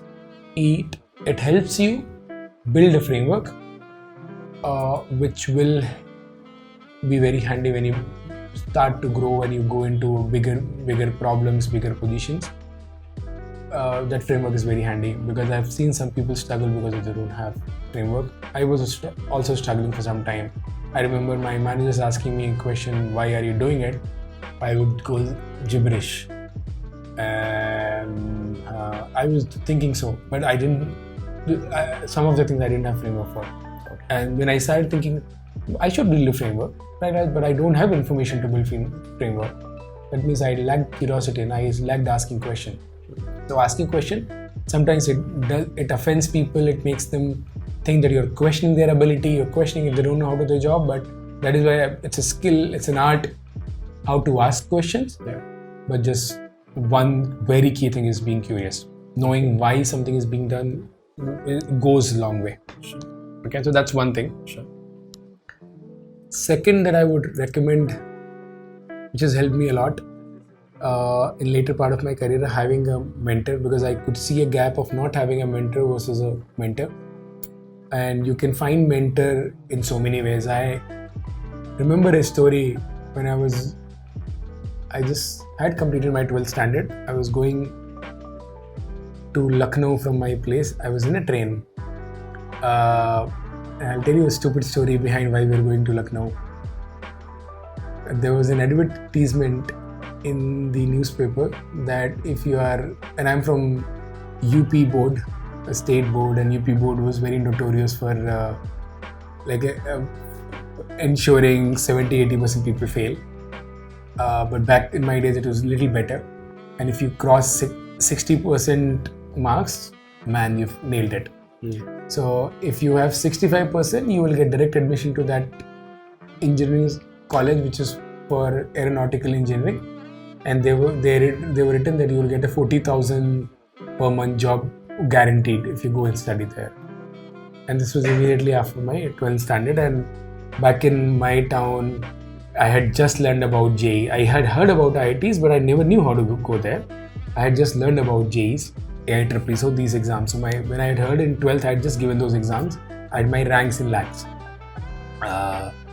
And this is when I did not have a lot of clarity, and so stupid that I was, and my dad so stupid in my love and he had believed that this guy is saying something, he'll have a merit, and his blind sideness to whatever I would say, he would go and help me achieve in my career. He took me there. So while he was taking me, there was another friend I had got into that stupidity circle, and both of us with our dad, we were going to Lucknow. When we got into that train, there was an engineer, what his name? He was my dad's acquaintance. When we sat in the train, we told him why we were going. He narrated a story. And I think he was, among so many mentors in my life, he was one mentor in that moment that changed where I am today. He told about a story that when he was in 10th standard, back in those days, there was going for diploma in Polytechnic used to be a big thing, especially in my part of the country, where at 10th, the moment people give their 10th exam, they will be asked, "Arey diploma kar lo," and they'll all go for Polytechnic exam. And a lot of his friends went for that. He just did not go for that. I think probably he went into it with a lot of unwillingness, and he did not get through. And his friends got through, and the toppers of his class, everyone went doing Polytechnic, and his dad was cursing him. He did not do it. But later on, he got someone who guided him, and he ended up writing exams, competitive engineering exams. He went into a college called HPTI in Kanpur. It's almost 100 years old college. It's after IIT Kanpur and IIT Allahabad, it is the best engineering college the UP has. And his journey changed. He became an executive engineer, and he was narrating that story that had someone not guided him after that mistake that he did initially. And now everyone who did Polytechnic, some of his toppers, batchmates, are his juniors within the same company as the junior engineers. So, and the amount of convincing power that I'm telling you the summary, where there was this entire story of 2 hours with dinners in moving train, that by the time we reached Lucknow, Kshitiz, my friend, and we were looking at each other like, to nahi kar rahe. Now our parents were like, "Jana hai kya?" Like, "Chalo chal lete hain. We will go to the college." We went to the college. We obviously looked at the college. College are utterly disappointing anyway, so it helped us take decision, and then we moved on and said, "Okay, we'll go for competitive exams," and that's where it led me to where I am. So mentors at every point of your life. The last mentor and the long-lasting mentor that I've had is Alan Wong, that I've spoken about him. He changed how I look at my life, how I look at every single day I operate. The art of leadership. He's like a walking book. Every time you meet him, you get wowed. And he taught me a lot, and I still look up to him. When I get confused, I still try to find his time. And Alan, he's also a good friend now, so finding his time is easier. But as a mentor, I always go and ask him questions. When I was coming to Porter, I asked him certain question. Given you've seen me operate for 2-3 years, this is the journey I'm embarking on, and what are the things that you want me to think about? And he gave me some tips. I continue to go to him. Sure. My other mentor in my life has been my wife. By the virtue of working from home, all of us are working together. Our struggles were very evident to each other, so now we cannot hide. Work is home, home is work. So that line did not exist. So the days I was frustrated, there were days I would go back thinking, what the hell am I doing? And she would spend time with me, question my beliefs, question why you're thinking like that.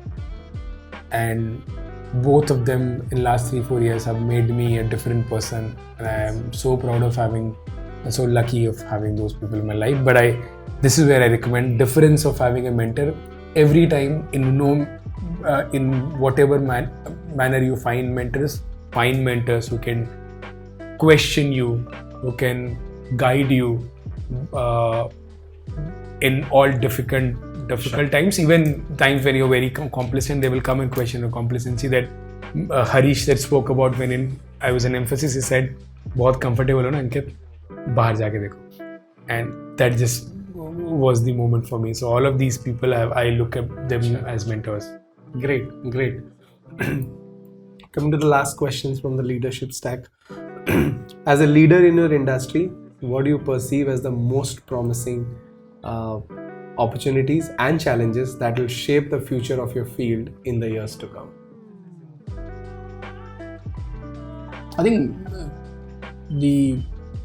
it's the most talked about thing in last 1 year or so has been generative AI.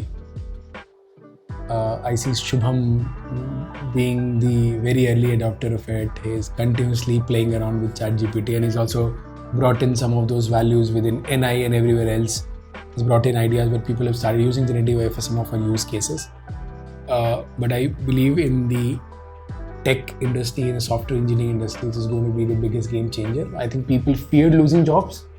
That is one way of saying it, but I don't think if you upgrade yourself enough, you will lose jobs. So, but it will definitely draw a line between a good engineer versus good programmer. If you're just a good programmer, brace yourself.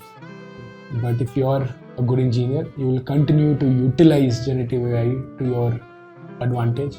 You'll become much more efficient, effective. Code writing is going to be much more faster. And this also poses a risk.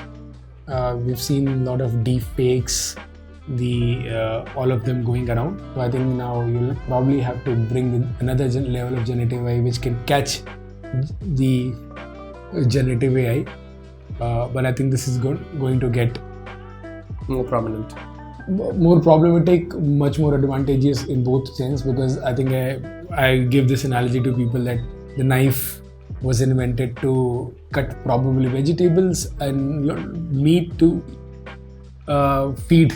Human wanted to feed themselves, but later on it was also used for a lot of things, correct? So you cannot run away from that. Every innovation, every invention comes with its own pros and cons, and I feel generative AI is one of those. So if used well,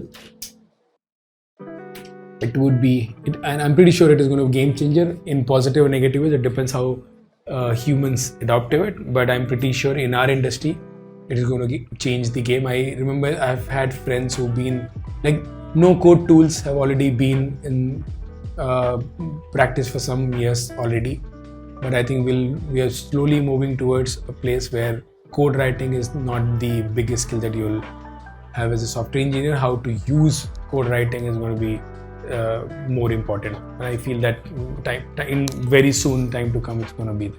And what are we doing about it, Porter? Probably we need to start thinking about it. We could be an industry first in doing so, or we could be late adopter of it, but we don't know where we stand today. But this is something which makes me think constantly, how do we use this to our advantage? Sure. Collaboration can be complex and may encounter challenges. How do you tackle and surmount these issues to ensure the success of your collaborative initiative? Collaboration is challenging. It is way more challenging in the structure that we operate in.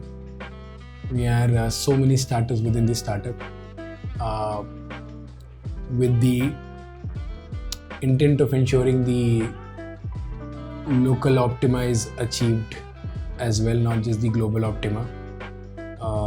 If I expand that, where as a company at this point, probably one business might be bringing you the biggest value add, and if you were in the structure where there's one engineering team, one business team, one product team, that means everything will shift towards whatever brings more value, correct?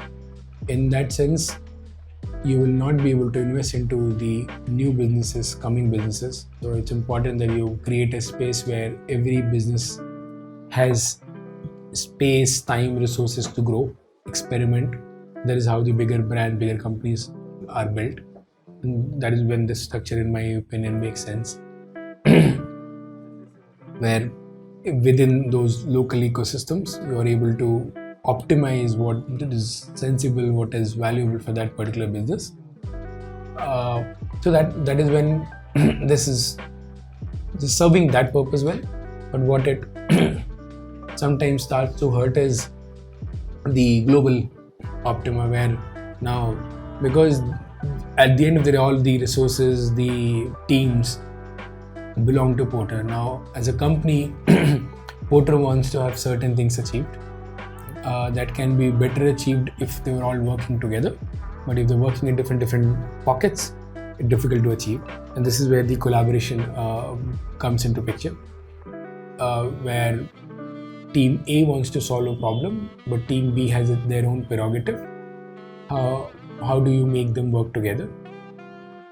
This has been something that I've been sensing as a challenge, and I feel we are very practically aware about this. This is something we need to fix to become a very effective machine as a company, where we also optimize locally, but we also have care and appreciation about the global optima. Within engineering, I think we run some central squads. A lot of STs participate. They lend engineers and say, okay, this is something very important for Porter as a whole. Might not necessarily be important for me, but getting that, building appreciation is the key for that sort of collaboration. So how do you ensure that they understand the value of it at the company level?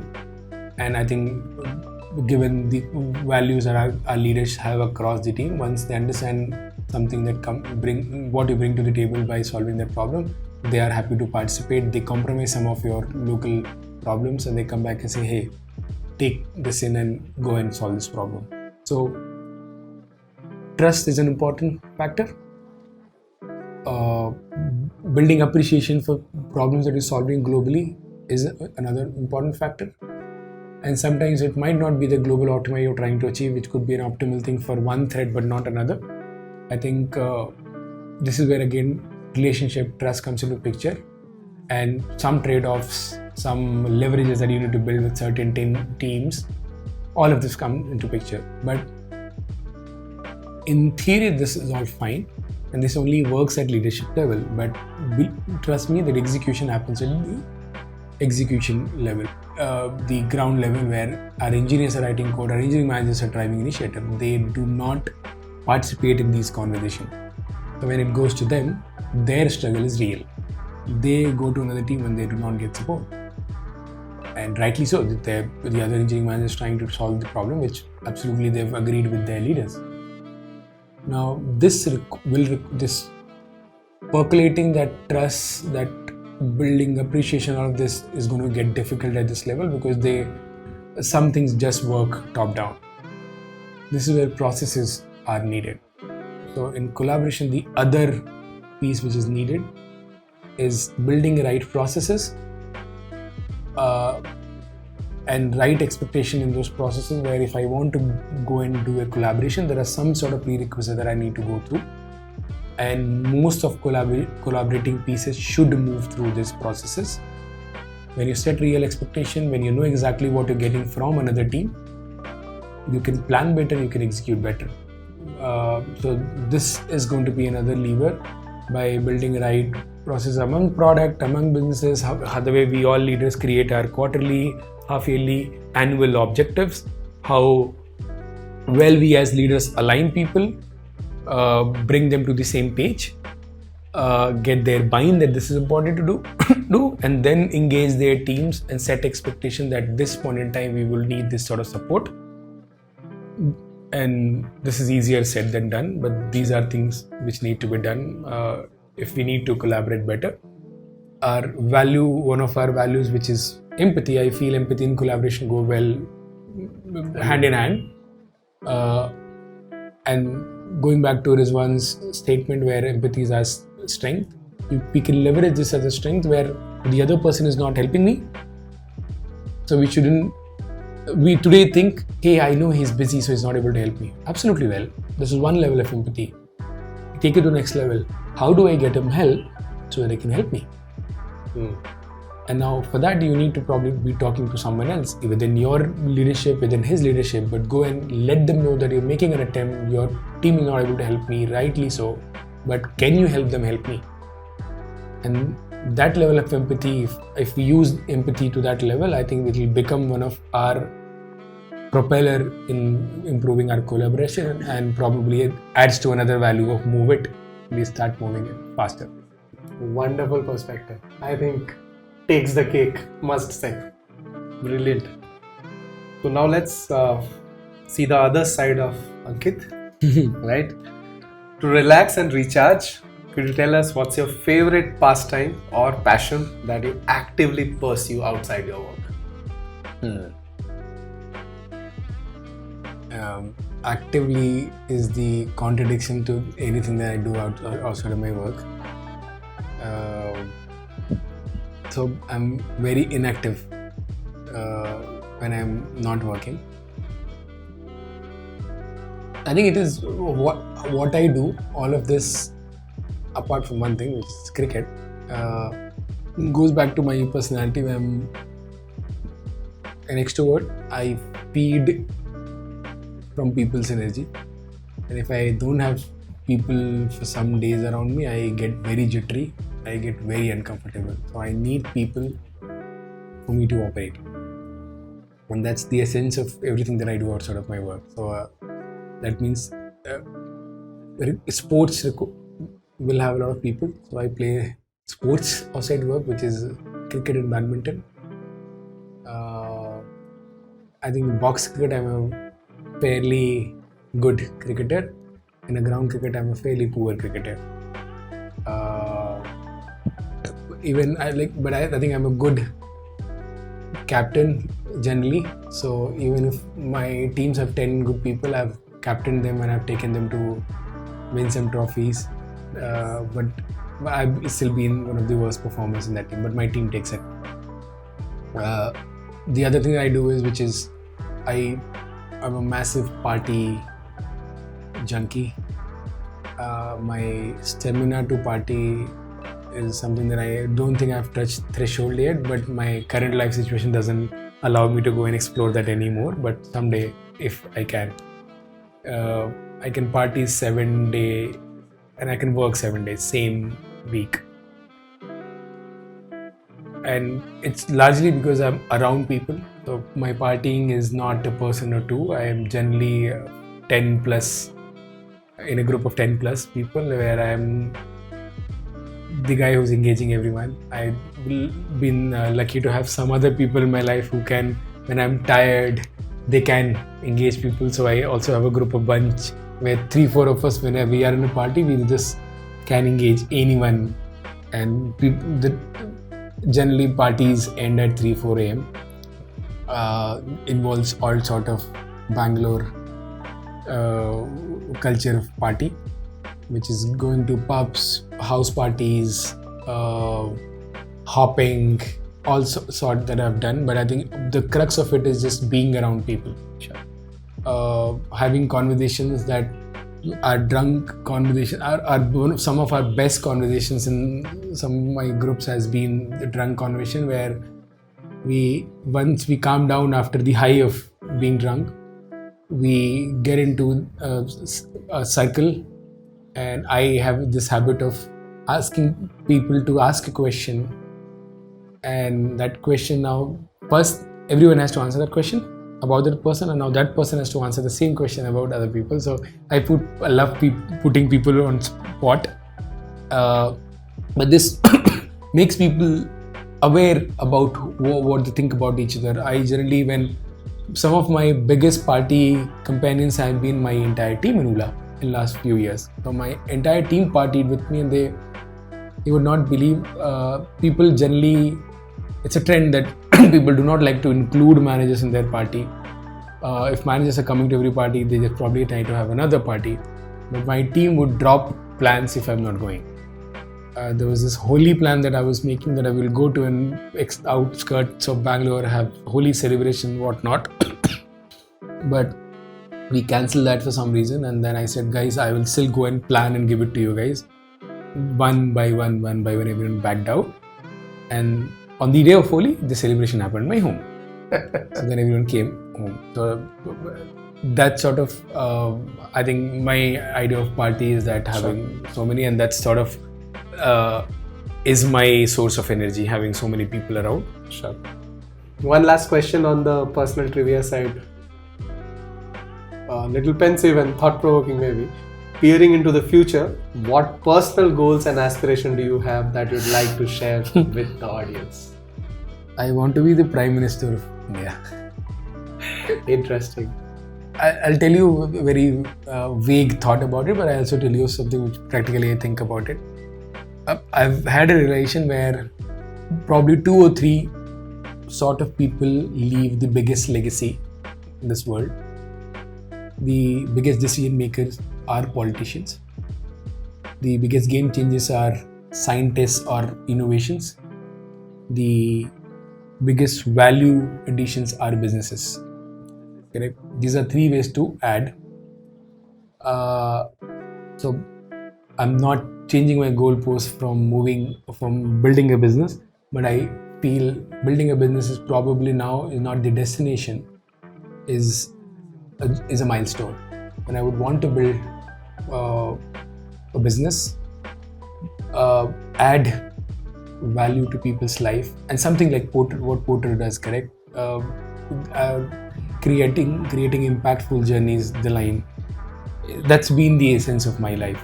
That how do I do that? And at this point, I've been doing by mentoring a lot of people.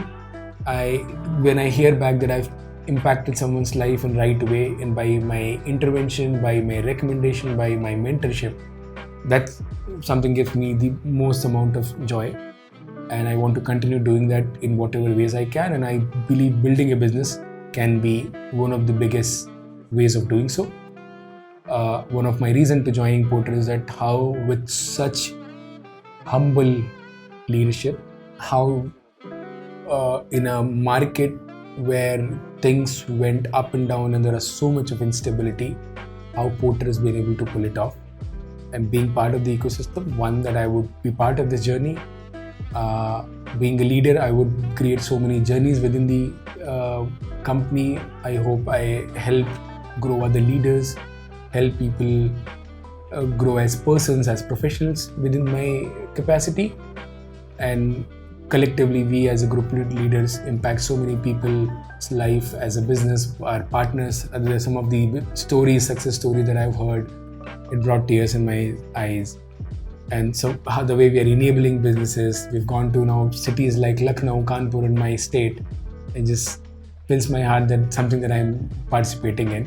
Something of that sort that I want to be doing it, but now I'm starting to realize could be a milestone. Once I do that, the next step would be getting into trying to be a politician someday. Yeah, why not be a prime minister? Why not? Next milestone, I'm sure. Yeah, so that's what I'm thinking. Great. On that note, let's move to the rapid fire, where I don't want you to think. First thoughts that come into your head. Go ahead. Okay. Yeah? If you could swap jobs with someone in your team for a day, who would you be and why? My team. Or in Porter? All the jobs are difficult, man. Okay, I'll take Pankaj Ji's job. I'll swap with him. I want to be knowing. I know I'll end up screwing it up, but I want to learn how finances work, how beautifully he's managed the finances. So if I get into his shoes, I will get to learn that. I think I'll do that. Okay. What's the most memorable or funny incident that has happened during a team building exercise at Porter? Not had many. I would say I went for one outing, which was NI outing. There was this team, I remember that team building exercise where there were bricks. I forgot the name of the exercise, very interesting. There were bricks that your team had to continue stepping on, and then you have to build a line through that bricks and then take that to the completion. We lost the game though, but I realized we did a lot of planning. The other team was not planning a lot. they won. So it made me realize, we have plan. Yeah. Okay. The next one. Do you have any quirky habits or rituals that help you stay focused or productive? I don't know if to be productive, but I like to be standing in a meeting. You'll generally see me be the last person who like to take a chair. I generally be standing because I think it makes me think. It makes me operate. The moment I sit, I think I get dull. It's a habit I've had for a long time. All right. Moving on. Which fictional character from a TV show or a movie represents your leadership style and why? I think there's the lead character of the Designated Survivor. When I started watching that series, I fell in love, and every day I would watch it, and he will be put into situation, and I'll be very intrigued. How would he do it? Because they're very tough situations they show in the series, and he would just come out with very simple approach, with honesty, transparency, doing right for people, and taking the hit on himself and not being worried about his own ass. And I feel when I spoke about the thing that I learned from my dad, it connect there. I feel that is who I would want to be in any situation. Sure. If your life was to be made into a movie, what genre would it be and who would you play you? I think it should be comedy, for sure. It should be drama, but not just comedy, but it should be filled with humor, because my day is incomplete without humor. I am a very sarcastic person. I curb that habit a lot in office. When I build relationship with people, the first thing I let go is this instinct. Now I can be sarcastic with people. Otherwise, I'll be misunderstood. So I think it should be a drama, and with a lot of dark comedy. Would love to be associated with dark comedy. I love that. And which actor will be featured as you? It's unfortunate that actor doesn't exist anymore, but I would have loved Irfan Khan to play me. He is the favorite most actor that I have had. It just sucks that he's not there. Yeah. My favorite too, by the way. On technology and fun gadgets, what's the weirdest or most unusual piece of technology that you've ever owned? Not a gadget guy. I don't know weird, but what I've bought is that this Wi-Fi bulbs. So now my house has a lot everywhere. All my chandelier have those Wi-Fi bulbs. So, and I control them with the app. So I keep playing around with them. Anyone comes in, I said, hey, look up. And then I change them in party mode, and they keep changing color. Then we can have party. And now in my life, I have a baby.